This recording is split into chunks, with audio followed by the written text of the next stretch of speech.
નમસ્કાર, આપ જોઈ રહ્યા છો ન્યૂઝ 18 ગુજરાતીને ખોટું ના લગાડતાની સાથે હું છું લુબના ખાન। પ્રધાનમંત્રી મોદીએ કોંગ્રેસને નિશાને લેતા કહ્યું કે કોંગ્રેસના શહેજાદા કહે છે કે તેમની સરકાર આવી તો તમારી સંપત્તિ કેટલી છે, તમારું ધન કેટલું છે, તમારી મિલકત કેટલી છે તેનો સર્વે કરાવવામાં આવશે। ત્યારબાદ તેઓ આગળ વધે છે અને 18 વર્ષ પહેલા પૂર્વ પ્રધાનમંત્રી મનમોહન સિંહના નિવેદનને યાદ અપાવે છે। તો શું હવે 2024ની ચૂંટણી મંગળસૂત્ર અને મુસલમાનો પર લડાશે?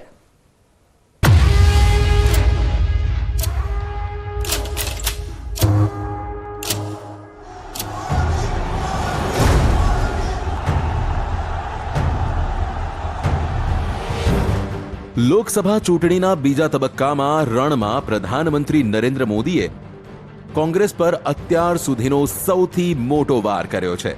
રાજસ્થાનના બાંસવાડામાં ચૂંટણી સભાને સંબોધતા પ્રધાનમંત્રીએ કોંગ્રેસના ચૂંટણી ઢંઢેરા પર નિશાન સાધ્યું। દાવો કર્યો કે કોંગ્રેસ હવે ડાબેરીઓની સાંકળમાં જકડાઈ ગઈ છે, તમારી સંપત્તિ હડપ કરી અને ઘૂસણખોરોમાં વહેંચી દેશે।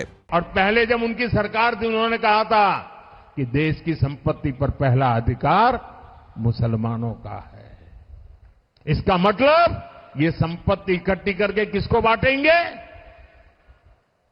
जिनके ज्यादा बच्चे हैं उनको बांटेंगे। घुसपैठियों को बांटेंगे। क्या आपकी मेहनत की कमाई का पैसा घुसपैठियों को दिया जाएगा? आपको मंजूर है ये?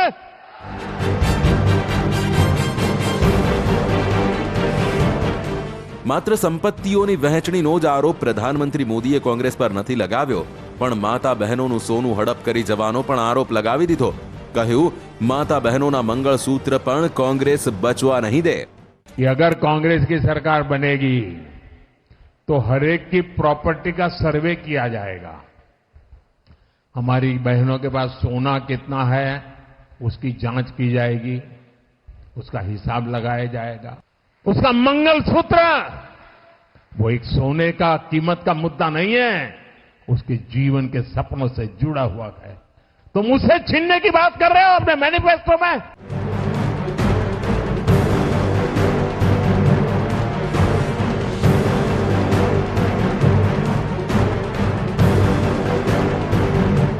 કોંગ્રેસ પર પ્રધાનમંત્રી મોદીએ આ આરોપ પૂર્વ પ્રધાનમંત્રી મનમોહન સિંહના 9 ડિસેમ્બર 2006ના નિવેદનને આધાર બનાવીને લગાવ્યા, જ્યારે 11મી પંચવર્ષીય યોજના અને વિકાસ માટે રાષ્ટ્રીય વિકાસ પરિષદની બેઠક મળી હતી। મનમોહન સિંહ આ બેઠકને સંબોધિત કરી રહ્યા હતા ત્યારે તેમણે કહ્યું હતું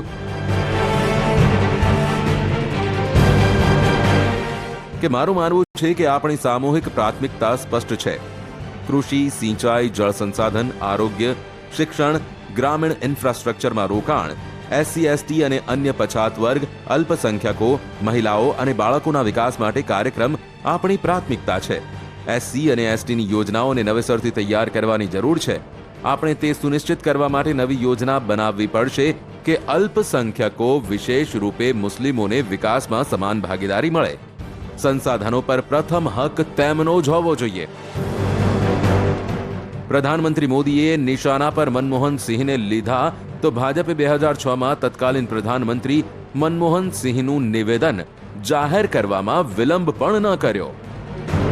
We will have to devise innovative plans to ensure that minorities, particularly the Muslim minority, are empowered to share equitably in the fruits of development. They must have the first claim on our resources. 9 December 2006ના રોજ મનમોહન સિંહે જે કહ્યું હતું તે નિવેદનનો કેટલોક ભાગ આજે પણ રાજનીતિનો મુદ્દો બનેલો છે। વિપક્ષનો આરોપ છે કે પ્રથમ તબક્કાના મતદાન પછી ભાજપનું મિશન 400 પાર સંકટમાં લાગી રહ્યું છે, માટે હવે ચૂંટણીનો મુદ્દો વિકાસના પાટા પરથી ખસીને હિન્દુ મુસલમાન પર આવી ગયો છે। લોકશાહીની સુરત જોવી હોય તો સુરતનો ઘટનાક્રમ જોવો પડે। પહેલા કુંભાણીનું ફોર્મ રદ થવું અને પછી અપક્ષ અને નાના પક્ષના ઉમેદવારોના ફોર્મ પાછા ખેંચાવા અને મુકેશ દલાલને બિનહરીફ જાહેર થવા સુધીનો રાજકીય હાઈવોલ્ટેજ ડ્રામાનો હવે અંત આવ્યો છે અને સુરતના મતદારોને જાણે કે મતદાનના અધિકારથી વંચિત રહેવાનો વારો આવ્યો।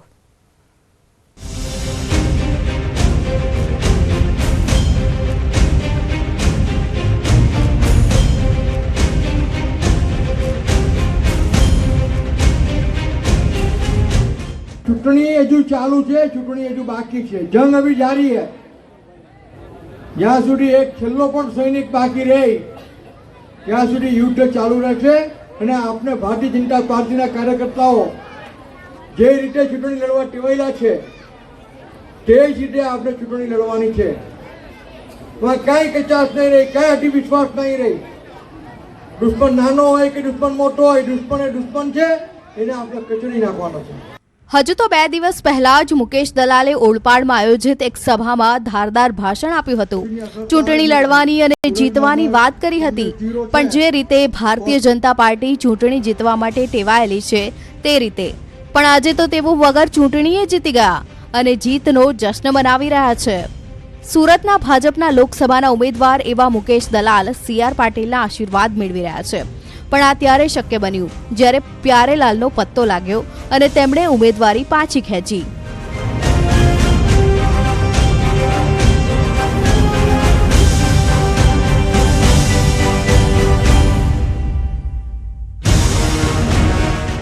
શનિવારથી સુરત રાજકીય ડ્રામાનું એપિસેન્ટર બન્યું હતું। પહેલા કોંગ્રેસના ઉમેદવાર નિલેશ કુંભાણીના ફોર્મમાં ભૂલ નીકળવી, ટેકેદારોની સહીઓમાં વિસંગતતાનો આરોપ અને ત્યારબાદ ટેકેદારોનું ગાયબ થવું અને નિલેશ કુંભાણીનું ફોર્મ રદ થવાની સાથે ભાજપનું કામ તો જાણે આસાન થઈ ગયું હતું। ત્યારબાદ તો બાકી રહેલા અપક્ષ અને નાના પક્ષના 8 ઉમેદવારોને મનાવવા તો જાણે આસાન જ હતા। શનિવારનું નિલેશ કુંભાણીનું ઓપરેશન પાર પાડતા જ રવિવાર રાત સુધીમાં તો બીજા 7 ઉમેદવારોનો ખેલ પાડી દેવામાં આવ્યો, પણ 8મો ઉમેદવાર પ્યારેલાલ તો ગજબનો કહેવાય। સોમવાર બપોર સુધીમાં તો પ્યારેલાલ પણ કયા ખૂણામાંથી બહાર આવ્યા તે જ વિપક્ષ તો ઠીક, પણ ખુદ બહુજન સમાજવાદી પાર્ટીના નેતાઓને પણ ખબર ન પડી અને ક્યારે પાછલા દરવાજેથી ઓફિસમાં આવી ગયા। પ્યારેલાલ ઓફિસમાં આવે તેની જ રાહ જોવાતી હતી। તેમના આગમન સાથે મુકેશ દલાલ બિનહરીફ વિજેતા ઉમેદવાર બની ગયા। અહીંયા અમે અમારા કાર્યકર્તા બી અંદર હાજર છે, અમે લોકો વોચમાં જ છીએ। એનું કોઈ ફોર્મ પરત ખેંચી લેશો તો પાર્ટી અમારી એક્શન લેશે ને અગર જો ખેંચે તો અમારી પાર્ટી એના વિરુદ્ધમાં એક્શન લેશે। આ બીએસપીના કાર્યકર્તાઓ કલેક્ટર કચેરી શા માટે છે? અહીંયા ધ્યાન રાખવા માટે કદાચ આવે કોઈ લોકો એવી અફવા ફેલા કે ભાઈ એફિડેટ કરેલી છે, એવી અફવા કોઈ ફેલાવેલી એટલે અમે લોકો જોવા આવેલા હતા। બોલો, નેતાઓ વોચમાં હતા તો પણ પ્યારેલાલ ઓફિસમાં ફોર્મ પરત ખેંચી ગયા અને કોઈને ખ્યાલ ન આવ્યો અને મુકેશ દલાલને સત્તાવાર વિજેતા જાહેર કરવામાં આવ્યા। ગુજરાત રાજ્યના 24 સુરત લોકસભા સંસદીય મતદાર વિભાગમાંથી લોકસભા માટેની ચૂંટણી સંચાલનના નિયમો 1961ના નિયમ 11ના પેટા નિયમ 1 સાથે વાંચતા લોકપ્રતિનિધિત્વ અધિનિયમ 1951ની કલમ 53ની પેટા કલમ 2ની જોગવાઈઓના અનુસરણમાં હું જાહેર કરું છું કે ઉપરયુક્ત મતદાર વિભાગમાંથી તે ગૃહની બેઠકને ભરવા માટે ભારતીય જનતા પાર્ટી દ્વારા સમર્થન અપાયેલ શ્રી મુકેશકુમાર ચંદ્રકાંત દલાલ 84 મહેરનગર સોસાયટી આલિશાન એન્કલેવની પાછળ અડાજન સુરત યોગ્ય રીતે ચૂંટાઈ આવ્યા છે। આ ઘટનાના સારા અને નરસા બંને પ્રત્યાઘાત પડ્યા છે। સ્ક્રિપ્ટ પ્રમાણે મતદારોથી ભાગનારી ભાજપાએ આજે પોતે બિનહરીફનો પોતાનો સિક્કો જમાવવાનો ખેલ કર્યો છે। આ સિક્કો માત્ર એટલા માટે નથી, પણ મતદાતાઓની સીધા મત લેવામાં ભાગી રહેલી ભાજપા અનેક જગ્યાએ તેમને મળી રહેલો જનતાનો મિજાજ અને જનતાના મિજાજથી ડરી ગયેલી ભાજપા જે રીતના કારનામાને હથકંડા અપનાવી રહી છે એ આખું દેશ જોઈ રહ્યું છે।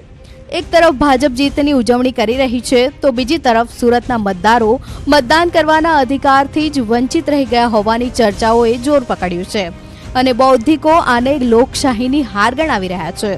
તેવા સમયમાં ભાજપ હાલ તો પ્રથમ જીતની ખુશી વ્યક્ત કરી રહ્યું છે। માધ્યમથી સૌ ગુજરાતના ભાઈ બહેનોને પણ મેસેજ આપવા માંગુ છું કે ઇલેક્શન પહેલાં જ જે રીતે કોંગ્રેસે ડ્રામા કર્યો, પહેલો આક્ષેપ કર્યો કે એમના જે ઉમેદવારના ટેકેદારો હતા એમનું અપહરણ થયું છે, ઉમેદવારે પોતે એ વાતનું ખંડન કર્યું। એમણે ખોટી રીતે પણ ખૂબ પ્રેશર લાવવાનું વહીવટી તંત્ર ઉપર પ્રયત્ન કર્યો, મીડિયા દ્વારા પણ એમણે ગેરસમજો ઊભી કરવાનો પ્રયત્ન કર્યો, પરંતુ આજે સચ સામે આવ્યું છે કે નરેન્દ્રભાઈ મોદી સાહેબનું જે લક્ષ્યાંક છે અબ કે બાર 400 પાર, તે દિશામાંનું પહેલું કદમ છે, ફર્સ્ટ સ્ટેપ છે. આ જે જાહેરાત છે તે સુનિશ્ચિત કરે છે કે 2024ની લોકસભામાં ભારતીય જનતા પાર્ટી NDA ખૂબ ઊંચી સોસાયટી અને 400+ મતથી જીતશે. સુરત વેપારનું તો કેન્દ્ર છે જ અને હાલ ગુજરાતના રાજકારણનું પણ કેન્દ્ર બન્યું છે. સુરતની લોકસભાની બેઠક બિનહરીફ થવી કદાચ ટ્રેલર હોઈ શકે. પિક્ચર કદાચ હવે પછીની ચૂંટણીઓમાં જોવા મળે તો નવાઈ નહીં, કારણ કે સુરતની ચૂંટણીમાં મતદારોને આકર્ષવાના બદલે ઉમેદવારોના ફોર્મ રદ થવાના અને ઉમેદવારી પત્રક પાછા ખેંચવાની ખેલમાં તો નુકસાન આખરે મતદારોને થયું છે. કારણ અધિકાર ગુમાવવાનો વારો આવ્યો હોય તો તે મતદારોને છે, જેઓ મતદાનના અધિકારથી વંચિત રહી ગયા.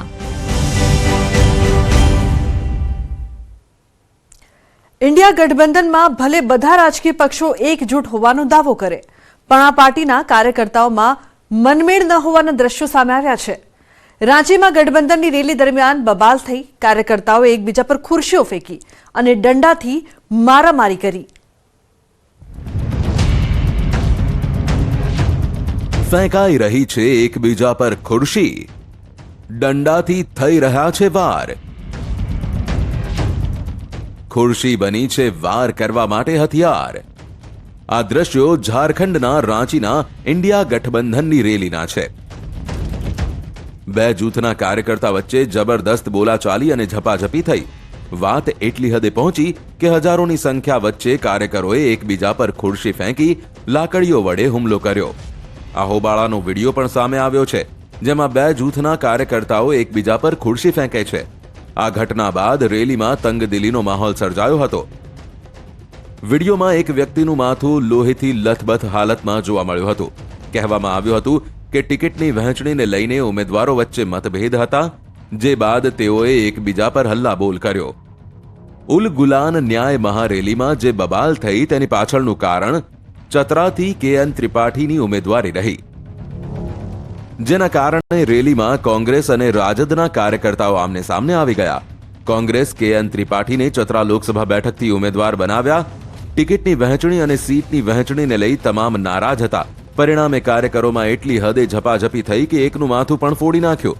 હવે આ બબાલ પર ભાજપના પ્રવક્તા શહેજાદ પૂનાવાલાએ કટાક્ષ કર્યો છે. अपना अपना एम्बिशन और पॉलिटिक्स ऑफ डिवीजन है, उसका परिचय देते हुए आरजेडी, कांग्रेस और अन्य कार्यकर्ता एक दूसरे पर चेयर, लाठी, डंडे, पत्थर ना जाने क्या क्या चलाने लगे और एक दूसरे के सिर तोड़ने लगे, कपड़े फाड़ने लगे. कल्पना कीजिए, अगर सीट शेयरिंग को लेकर, अपने अपने स्पेस को लेकर सत्ता में आने से पहले ही ये इनका चरित्र है, तो गलती से सत्ता में आ गए तो किस प्रकार का जंगल राज ये लाएंगे और क्या क्या तोड़ेंगे और किस किस का सर फोड़ेंगे, ये कल्पना कर सकते हैं. वैसे तो कांग्रेस कहती है, उनका नारा है हाथ बदलेगा हालात. यहां पर तो लात बदल रहा था हालात, और वो भी जंगल राज का परिचय रैली के भीतर ही दिखाई दे रहा है. ये तब होता है जब कोई मिशन या विशन देश के लिए नहीं होता. આ રેલીમાં કુલ 28 રાજકીય પક્ષોએ ભાગ લીધો હતો. આ પક્ષોના મોટા મોટા નેતાઓ રેલીમાં ભાગ લઈ શક્તિ પ્રદર્શન કરતા જોવા મળ્યા, પણ રેલીમાં મારામારીના આ દ્રશ્યોએ વિપક્ષી એકતાની જમીની હકીકત બતાવી દીધી. ભાજપને આ રેલીને લઈ વિપક્ષ પર વાર કરવાની તક મળી ગઈ. હવે વાત કરીએ પરેશભાઈની પદયાત્રાની. બબ્બે મુખ્યમંત્રી આપનાર રાજકોટને શું ખરેખર કોઈની નજર લાગી છે? પરેશભાઈએ કેમ હાથમાં લીંબુ પકડી નજર ઉતારવાની કરી વાત?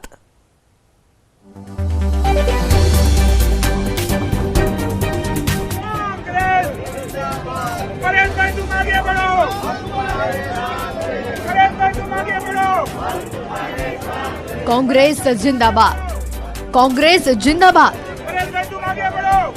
परेश भाई तुम आगे बढ़ो, हम तुम्हारे साथ है. ઉમેદવારી પત્રકની ચકાસણી પૂરી થતા જ હવે પરેશ ધાનાણીએ રાજકોટમાં પ્રચારની શરૂઆત કરી છે, અને તે પણ પદયાત્રાથી. પ્રચાર દરમિયાન નાના નાના વેપારીઓની દુકાનો પર ગયા, દુકાનદારોને મળ્યા. શાકભાજી માર્કેટમાં નાના વેપારીઓને પણ મળ્યા, પણ લીંબુના વેપારી પાસે ગયા ત્યાં તો પરેશભાઈએ નજર ઉતારવાની વાત કરી દીધી. સામાન્ય રીતે લીંબુનો વપરાશ દરેક ઘરમાં થાય છે. આરોગ્ય માટે ગુણકારી લીંબુના ભાવ ભલે પેટ્રોલ કરતા મોંઘા થઈ ગયા હોય, પણ ગૃહિણીઓ તે ખરીદવાનું ચૂકતી નથી. પણ અહીં તો પરેશભાઈના હાથમાં લીંબુ હતું અને તેમણે નજર ઉતારવાની વાત કરી દીધી. પણ નજર કોની ઉતારવાની તે સાંભળો. સ્વાભિમાની રાજકોટ, સ્વબળે વિશ્વની અંદર પથરાયેલું રાજકોટ, એ રાજકોટને કોઈની નજર ન લાગી જાય એટલે રાજકોટના આંગણીએ લીંબુથી તોરણ બાંધવા આવ્યો છું. રાજકોટ એના સ્વબળે ઊભું થયું છે, સ્વબળે દોડતું થયું છે. સૌરાષ્ટ્રનું પાટનગર, રંગીલું રાજકોટ એને દેશ અને પ્રદેશમાં પોતાની ઓળખ બનાવી છે. ત્યારે આ રાજકોટની ઓળખને ભૂસવાનો કોઈ પ્રયાસ કરે તો રાજકોટના લોકો સાખી નહીં લે એવો મને સંપૂર્ણ વિશ્વાસ છે. પરેશ ધાનાણી રાજકોટ આવ્યા છે ત્યારથી ક્ષત્રાણીઓ તેમની સાથે નજર પડી રહી છે. મહિલાઓ તેમના ઓવરાણા પણ લઈ રહી છે અને તેવા સમયમાં પરેશ ધાનાણી વિપક્ષ પર આકરા પ્રહાર કરવાનું પણ ચૂક્યા ન હતા.